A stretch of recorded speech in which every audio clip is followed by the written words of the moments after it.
Alright, nice quick easy video here. Changing your oil. We're changing our oil today in a 2007 Dodge Ram 1500 that has a Hemi. Okay, so I've already got the hood open and this is what we're looking at. We're going to pop our oil cap. I always like to take and set it up here anytime I'm doing an oil change, that way it's there, you can see it. I also like to pull out my dipstick a little bit so that I can check it. And now what we have is I have right here, I have 8 quarts right here right now, and the reason why I have 8 and not 7, which is what it calls for if you used the correct filter, I actually choose to use a larger filter so that it can hold an extra quart. You know, it's really close to another quart, but the stock filter is not as round and it's a little shorter because they tell you to use the shorter filter for this. But like I said, I use the larger filters just for more capacity. So you will need 13mm for the drain pan. I know it's the same one in 06 with the Hemi, and you're going to need a drain pan. So I'm going to go grab the drain pan. I'll get back to you underneath the vehicle and you can see where the drain plug is. So here we go. Alright, now I don't have to jack this up, even though it is 1500, I can kind of slide right in underneath here. Alright, so I have my drain pan for my oil, and then up here is where your oil pan is, and your drain plug. And I usually just get on this thing here, hold on, I usually have this tight enough where all I have to do is just give it one good tap, kinda. There we go. It already broke loose. See? Alright. There we go. Now I'm gonna position this right here. And this is what I do. And now this is going to be a little fun because this is slightly warm. It was pretty much at operating temperature, so you just want to be careful.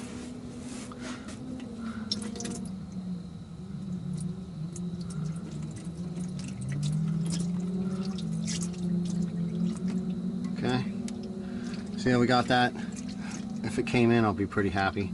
That's usually how I do this, and I mean, look, I didn't spill any oil. And then I just watch.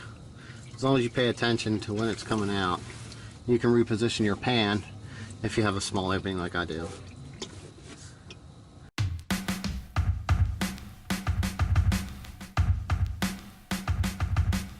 Okay, now this is the front passenger side from the bottom. Like I said, this vehicle's not jacked up, but I got my drain pan here, and I'm gonna push it back through. Like I said, the rack goes across here, and it's bolted on the back side of this, and where it's at, every time you take the filter off, it coats the rack boot with oil. So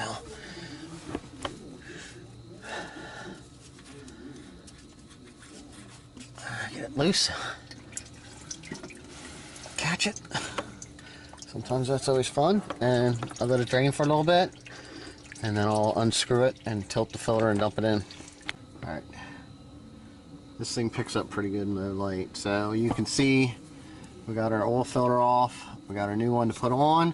I'll reach up in here and install this. Try to get it on camera for you.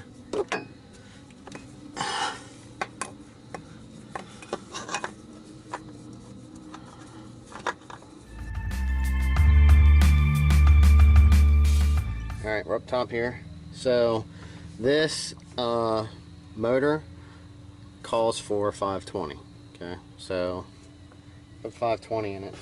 I do have 4 quarts of that, and then I have 4 quarts of 530 that I'm going to put in. Sometimes I mix it up a little bit with the higher mileage, and depending on the time of the year. I noticed if you run too thick of oil, you'll get a light. I changed out the sensor. So far it seems fine when I went back to the 520. So here we go.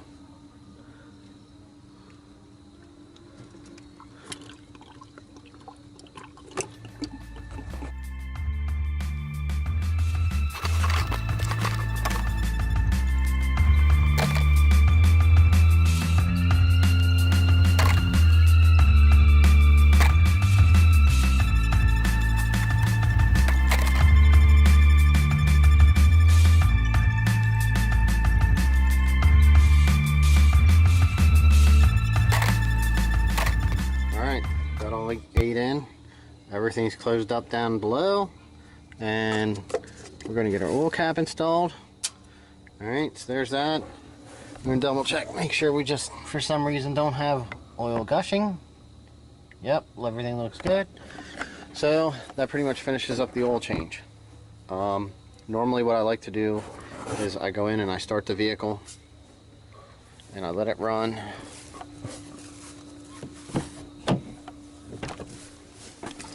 For a couple seconds.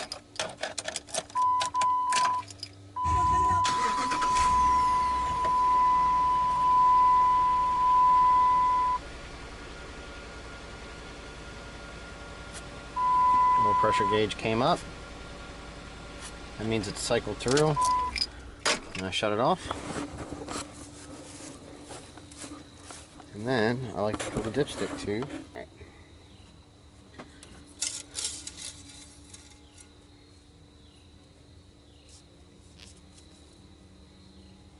Wiped off, good enough. Right, now, I'll push this down in and pull it out. And you can see where it is on the stick. It's just a little too high, but the way this thing goes through oil, it'll be just fine.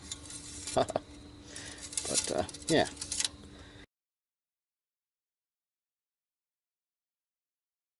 Alright, so if you're still with me, I got a couple other things that I like to check when I do my normal stuff like this. I usually like to check and I top off all of my fluids. Coolant.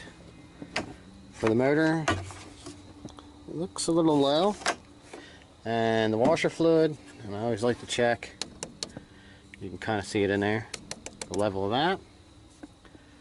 You can look at your battery terminals for corrosion buildup, which I have. These have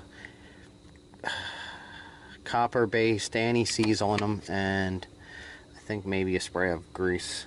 So they're good. No corrosion. Now, you can always check your steering fluid. Not the funnest ones to get back on.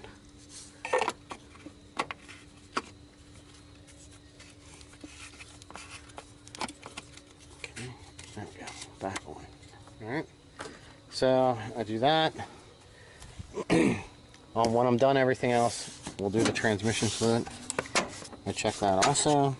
I like to check my air cleaner. And you can see that this does have a little bit, like I said, it uses some oil, so there's some blow by. And then I check out my air cleaner, see how it is. Maybe give her a tap or two. Yeah, get some of the bigger stuff out, and I'll reinstall that. Now I also like to check the pressure in the tires, and when I do this, I'll check the wear on my tires. Being it's a truck, sometimes the fronts get choppy. Just depends on the truck. So they look good. They look like they're wearing decent on this side. Because depending on if they were starting to show some wear, I would actually rotate them. I know this side was going to be one a little worse.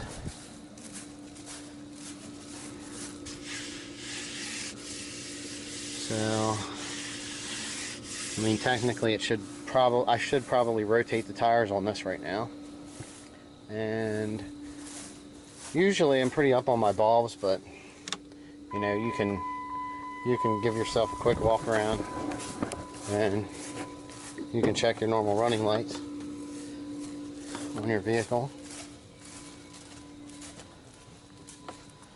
Yeah, so this is the headlight, running light, fog lights on.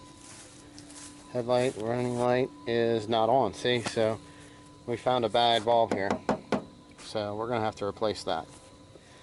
And I think I'm probably going to have to pull it out for that one. Yep. We'll have to pull the headlight out to change that bulb. So I'll do that also. And anytime you do any kind of service, let's turn off that. Anytime you do any kind of service, I always keep a write-up of the times that I've done service to the vehicle, anything depending on whatever it was last time we had oil changed. and what it's at now is 257, 193. So she was a little over 3,000, but I usually check this every 3,000 miles.